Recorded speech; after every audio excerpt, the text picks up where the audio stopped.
So we just got our first look at the Absolute Black Canary, and somehow they made her even more badass than she was before. And of course, she premieres in Absolute Green Arrow, so let's get into it.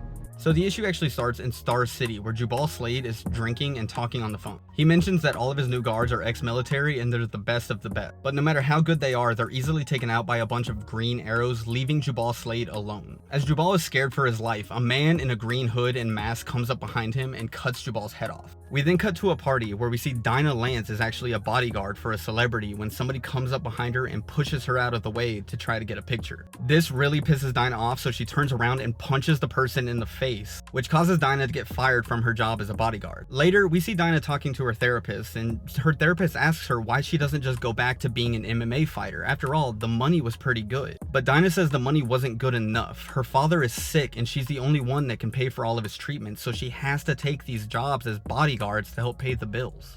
But luckily, Dinah has a meeting with a Mr. Malcolm Merlin at Hammond Industries, and he tells her that he wants to hire her as a bodyguard for the richest 1% of America. Dinah asks why she was chosen for this particular job, and Merlin tells her straight up, look, there were other people who were better qualified. We chose you because you were at one point extremely close to Oliver Queen and Slade. Merlin then shows Dinah a picture of Jubal Slade's body with 2 arrows jammed through his eyes, and Dinah is starting to realize that Oliver Queen might be responsible. But Merlin says that they already have a list of suspects: Roy Harper, Mia Dearden, and Tom Halloway. Merlin also tells Dinah that some people on social media are praising the deaths. They're celebrating the torture because they believe that the 1% are finally getting what they deserve.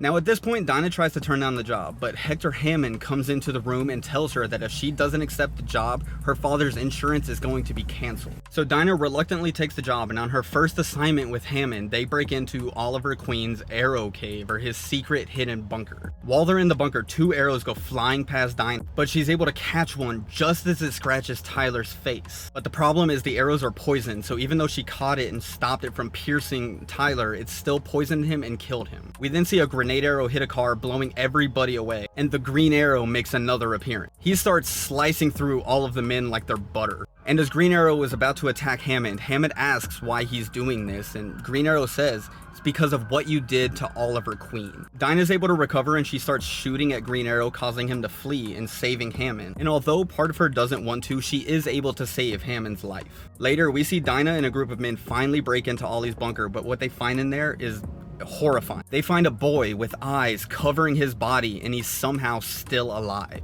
And that was Absolute Green Arrow. I love the way they show Dinah Lance in this. I'm just wondering how they're going to end up giving her her canary cry. But let me know in the comments, what did y'all think about Absolute Green Arrow?